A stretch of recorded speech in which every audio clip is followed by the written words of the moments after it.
Thank you very much. First, I'd like to give all the thanks to God for allowing me to be here. Without Him, I'm not standing here. I'm not able to do things I've been able to do in my life. I want to thank the committee for selecting me. When they called me, I was extremely excited and nervous. I'm very seldom get nervous when I speak, but tonight, for whatever reason, I'm nervous. I'd first like to start off by telling you a little story. You heard the old adage that it takes a village to raise a child, and I want to talk a little bit about that village. I want to talk about my lovely wife, who stood by me. She's been my queen. She's motivated. When you see me, you see her. Yeah. Without her, there's no me. She's been married 30 years, over 30 years. She's been my best friend. She's been my rock. She's been the matriarch of our family. My kids, Jordan and CJ, they've always inspired me to do the very best I possibly could, because I wanted to be an example to them. I wanted to make sure that my daughter would look for a husband like me, and my son would want to be like his father, faithful and dedicated to his mom and his family and to his craft. I want to thank my mom. My mom, when people look at me, they see her in me. She never gave me an excuse. She never let me have an excuse. She always said, you work hard. You do the very best you can. Make sure you treat people right. She understood what it means to fight. And she said, you fight for whatever you want. It makes no difference what circumstance you're in, you fight for what you want. My dad was a disciplinary. He didn't spell around. When we got out of line, he made sure we understood quite clearly what we should be doing. He taught me how to be a man, and I appreciate you. My brother, Donnie is my next brother that's next to me in age, but me and him walk like cats and dogs. He helped me to become competitive, a competitive nature, because he wanted to beat me, I wanted to beat him. And so we would never give each other an opportunity to beat one another. But he was my best friend growing up, and we are best friends to this day, and I love you. Patrick was my youngest brother. Patrick was the young kid that was 8 years younger than me and Donnie. But I looked at Patrick, or Patrick looked at me like I was special. He looked at me as somebody that was very important. I did not want to let him down at all. I wanted to be that big brother that he could look up to. And I'm certainly glad that my mom and dad blessed us to be their children. Okay, let me continue. Jordan, CJ, I love you. To my father-in-law and mother-in-law. My mother-in-law is not here. She's with my grandson, Tyson, my brother guy, King. To you, without you, there's no us, me and Nikki. When I was at your house for 2.5 months and you wondered why that Mercedes was parked in your front yard for that many days, whether or not I was going to move in or what, you blessed me to be a part of your daughter's life. And you treated me nothing less than a son. And I appreciate you for that. James Hand, my big brother. James Hand predicted that the Chicago Bulls would take me in the NBA draft. He predicted that.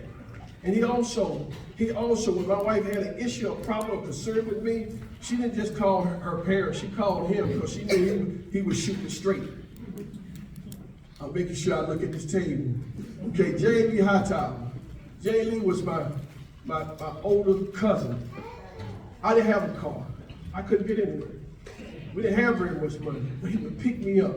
He would pick me up and drive me around and allow me to play against the older competition. I was 12 and 13 years old. But he saw something in me that said to him that, man, you can do it. You can compete against those guys. You can do it. And I'm grateful to you to this day. Wade, Tukey, Red, Shirley, Christine, and Tukey is his nickname. Jim Grant is his real name. Whenever I needed anything, they were there. They were there. I didn't have much, but they made sure I had enough. And so I would look in the stand at Oklahoma State. They would be traveling to games to see me play. And they would scream my name whether I scored 2 points or 25 points because they loved me. They loved and believed in me. They cared about me. They really understood that no, you're ours. You represent us. And so I want to leave you with 3 things before I close. Kathy, thanks for treating us like we were your children. Thank you. Sharon Hand, thank you for being an awesome person and a mom and a good close confidant to me. Thank you. Thank you so much. Phyllis, thank you for your service in the ministry too. How you've loved Jane, but you also have loved me too as well. 3 things I want to leave you with. Number 1, believe in yourself. Okay? Believe. If you don't believe, nobody else will believe in you. If you believe you can do anything, if you put your mind to it, you can achieve anything you put your mind to. Willie Gary said, a prominent attorney said, sometimes you have to burn the midnight oil. That means you have to stay up late. That means you have to work harder than the next guy. That means you have to do more to be successful, even if it costs you at times.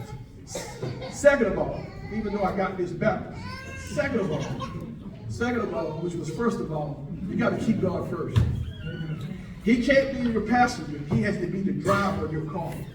He has to lead you. He said the good footsteps of a good man are ordered by God.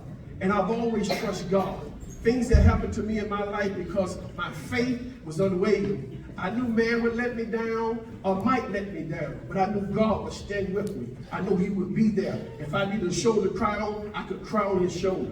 Keep God first. Believe in yourself. And the last thing is, man, treat everybody right. Treat everybody right. I remember my dad said this a long time ago. He said, the same people you see going up, you see going down. So as you're going up, you got to reach out and take somebody with you. You got to give them a hand. You got to encourage and be nice to those people. So when you're on your way down, maybe they'll lend a hand to you as well. And the last thing before I sit down, hopefully I didn't go over 5 minutes, I'm going to say this. It's not just me getting the Hall of Fame. It's you. You are getting the Hall of Fame with me. And I'm so proud to be associated with you. I mean that. That's my heart. God bless you.